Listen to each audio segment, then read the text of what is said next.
Hello दोस्तों, कैसे हो? सब बढ़िया।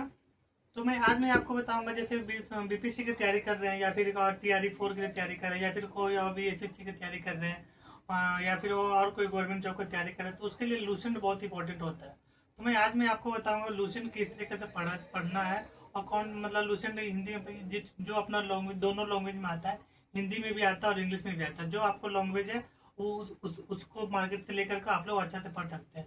तो जैसे मैं बताऊंगा, जैसे मेरा लूसेंट पढ़ा हुआ है, तो मतलब तो किस तरीके से उसको स्टडी करना है, किस तरीके से उसको अंडरलाइनिंग करना है, या कुछ किस तरीके से मैंने जो पढ़ा वो मैं आपको बताऊंगा, अपना एक्सपीरियंस बताऊंगा। ठीक है ना? जैसे ये रहा, ये लूसेंट रहा, ये हिंदी मीडियम का है। ठीक है, तो हिंदी मीडियम वाले का ये हो गया। इस लूसेंट में क्या होता है ना, इसमें हिस्ट्री भी दिया रहता है, हिस्ट्री भी दिया रहता है, साइंस भी दिया रहता है, पॉलिटी भी दिया रहता है, इकोनॉमिक्स भी दिया रहता है, और करंट अफेयर भी थोड़ा लास्ट जो नया बुक लीजिएगा तो उस साल का करंट अफेयर दिया रहेगा, कंप्यूटर दिया रहेगा, और साइंस का जो साइंस एंड टेक्नोलॉजी में जो भी आ रहा है आज के करंट में चल रहा है, इधर एक साल के अंदर वो भी दिया रहता है। ठीक है, तो इसमें मेनली पढ़ा जाता है जो भी गवर्नमेंट जॉब की तैयारी करते हैं उसमें पहले हिस्ट्री पढ़ते हैं। हिस्ट्री में तीन ही, एशियन, मिडीवल और मॉडर्न, तीनों पढ़ते हैं। ठीक है, और उसके बाद आपका पॉलिटी तो लक्ष्मीकांत पढ़ते हैं, बट जो जो सिर्फ वन ग्रुप डी जैसे तैयारी करते हैं तो उसके लिए पॉलिटी लूसेंट से काम चल जाता है। ठीक है, लोअर ग्रेड का जो तैयारी करते हैं। ठीक है, और या फिर बीपीसी यूपीसी सब का, या फिर एसएससी की तैयारी, एसएससी वाले तो बच्चे को देखता हूँ बहुत पढ़ता है, तो बीपीसी वाले बच्चे पढ़ते हैं, इसमें हिस्ट्री पढ़ते हैं, साइंस पढ़ते हैं। साइंस तो बहुत इंपॉर्टेंट हो जाता है, साइंस, हिस्ट्री एंड आपका थोड़ा बहुत पॉलिटी बोल सकते हैं, थोड़ा बहुत करेंट ये इकोनॉमिक्स बोल सकते हैं। ठीक है, यहाँ से। ठीक है, जैसे कि मेरा हिंदी मीडियम वाला, और ये पीली वाली बुक आती है इंग्लिश मीडियम में। ठीक है, तो देख सकते हैं, जैसे मैंने कुछ पढ़ा हुआ है तो इसमें ये इस तरीके से मतलब कुछ लिखा हुआ है यहाँ पे, जो भी टेस्ट में मिल जाता है। ठीक है, इसमें आप लोग देख सकते हैं। ठीक है, इसमें देख सकते हैं आपका पहला स्टार्टिंग में इतिहास आता है, फिर उसके बाद भूगोल आता है, फिर उसके बाद इकोनॉमिक्स आता है, फिर पॉलिटिक्स आता है, उसके बाद देखिए भौतिक साइंस का आता है, फिजिक्स आता है, केमिस्ट्री आता है एंड बायोलॉजी आता है, फिर उसके बाद कंप्यूटर आता है, खेलकूद आता है। खेलकूद वही ना बोले, जो लास्ट में जो करेंट एक साल का दिया रहता है शॉर्ट में, वो दिया रहता है। जैसे कि फिर देख सकते मैंने हिस्ट्री, ये मेरा हिंदी में पढ़ा हूँ, ये क्या बोलते हैं इतिहास वाले, तो इतिहास वाले पोर्शन दे।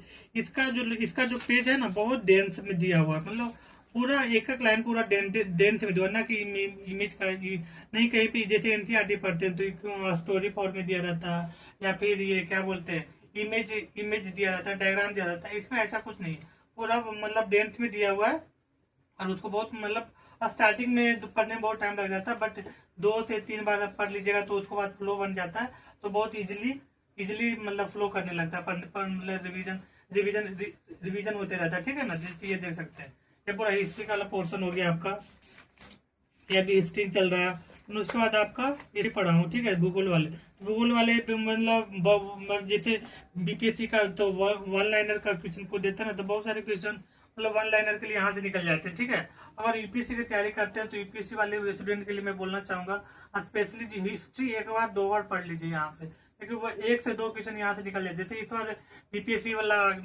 इस बार जो यूपीएससी का जो एग्जाम हुआ था उसमें एक ये था, बिपाशा नदी को पुराना नया नाम क्या है, या फिर सिंधु नदी को नया नया नाम क्या दिया गया। तो उस तरीके से एक यूपीएससी में क्वेश्चन था भी था, तो मतलब मैच करने वाला था, ए सेक्शन ए में इधर, बी में इस तरीके से मिलाने वाला था, तो वहां से इसमें बहुत अच्छा से दिया हुआ है।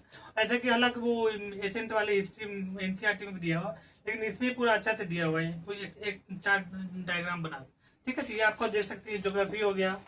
ठीक है, फिर उसके बाद इसमें साइंस वाला पोर्शन थोड़ा मैं इंग्लिश में कवर किया हूँ, तो ये इंग्लिश वाला ये रहा आपका। ठीक है, तो ये रहा आपका, ये रहा जैसे पिनअप किया हुआ यहाँ पे, तो ये रहा आपका। जैसे ये फिजिक्स हो गया, तो फिजिक्स का सारा ये यूनिट, फंडामेंटल यूनिट कौन कौन सा होता है, G equal to G M equal to R पर, यहाँ तक मतलब क्वेश्चन आ रहा था ना, तो उसको मैंने यहाँ पे लिख लिया था, मतलब फॉर्मूला मुझे ध्यान में नहीं था। तो यहाँ ये देख सकते हैं, इस तरीके से पूरा मतलब अंडरलाइनिंग कर करके, और उसको पूरा ब्रैकेट में बंद, मतलब अच्छा कलरफुल बना, कलर का यूज करना पड़ता है, क्योंकि बार बार रिविजन करना पड़ता है इसको, क्योंकि बोल रहा हूँ ना बहुत डेंस में दिया हुआ है, क्योंकि बीपीएससी का जो भी क्वेश्चन आता है मतलब 50 to 60% लूसेंट से क्वेश्चन आता है। हिस्ट्री हो गया आपका, साइंस, हिस्ट्री हो गया, साइंस हो गया, पॉलिटी हो गया, इस तरीके से इस सब का क्वेश्चन, ठीक है ना। ये देख सकते हैं, ये आपका फिर केमिस्ट्री हो गया, फिर इसके बाद बायोलॉजी आएगा, तो बायोलॉजी मैंने हिंदी में दे दिया, क्योंकि मेरा बायोलॉजी स्ट्रीम नहीं था, तो मैंने बायोलॉजी मेरा थोड़ा वीक है, तो इसलिए मैंने हिंदी में किया था, ठीक है ना। बाकी फिजिक्स मेरा बैकअप है, मेरा बैकग्राउंड है पीसीएम का, ठीक है, तब मेरा वहीं से मतलब इंग्लिश में वो वहाँ से कवर करता हूँ। बाकी जो जो थोड़ा और फिर जो कि आपका बायोलॉजी मेरा ये सेक्शन नहीं था, तो मतलब स्ट्रीम नहीं था, तो मैंने वो हिंदी में थोड़ा मैंने कभी पढ़ा नहीं था, तो इसलिए, ठीक है। इसी तरह से मैं बोलना चाहूंगा कि लूसेंट इस तरीके से पढ़ना चाहता है कि किस तरह पढ़ा जाता है और कितना इंपॉर्टेंट है लूसेंट। अगर बीपीएससी या फिर कोई भी गवर्नमेंट जॉब की तैयारी करते हैं तो आपका लूसेंट बहुत इंपॉर्टेंट होता है, ठीक है। अगर मेरी बात अच्छी लगे तो मेरे चैनल को लाइक करें, शेयर करें, सब्सक्राइब करें। Okay, thank you.